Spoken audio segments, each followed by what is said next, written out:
தமிழ்நாடு தவ்ஹீத் ஜமாத் சார்பில் நோன்பு பெருநாளை ஒட்டி மாநகராட்சி மேலப்பாளையம் மண்டல அலுவலகம் அருகில் உள்ள ஈத்கா திடலில் பெருநாள் தொழுகை நடைபெற்றது.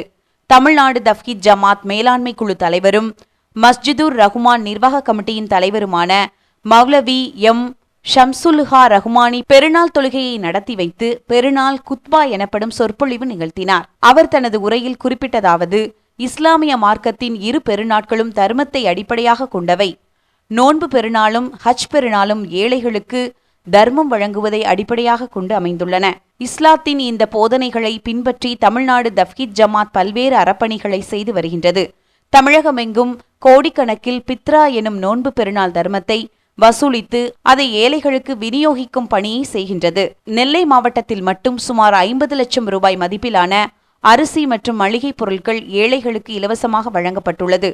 இது தவிர இரத்த தானம், கல்வி உதவிகள், மருத்துவ உதவிகள், ஆதரவற்றோர் காப்பகங்கள் என பல்வேறு நலப்பணிகளை செய்து வருகின்றது என்று கூறினார். இந்த சிறப்பு தொழுகையில் 5000 பெண்கள் உட்பட சுமார் 15000 பேர் கலந்து கொண்டு தொழுகை மற்றும் சிறப்பு பிரார்த்தனையில் ஈடுபட்டனர்.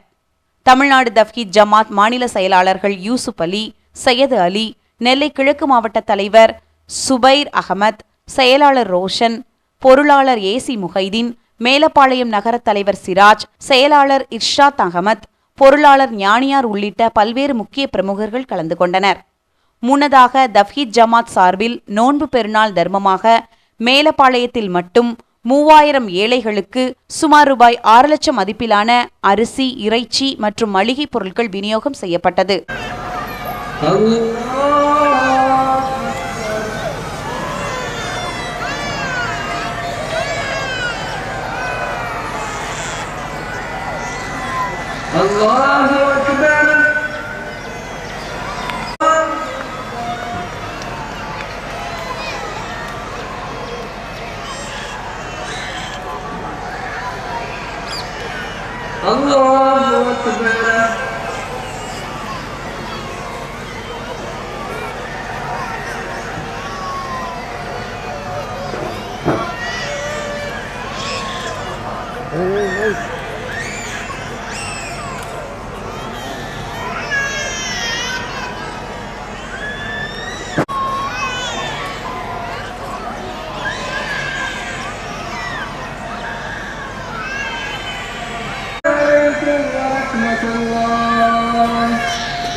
நீங்கள் பார்த்துக் கொண்டிருப்பது உங்கள் கதிர் டிவி.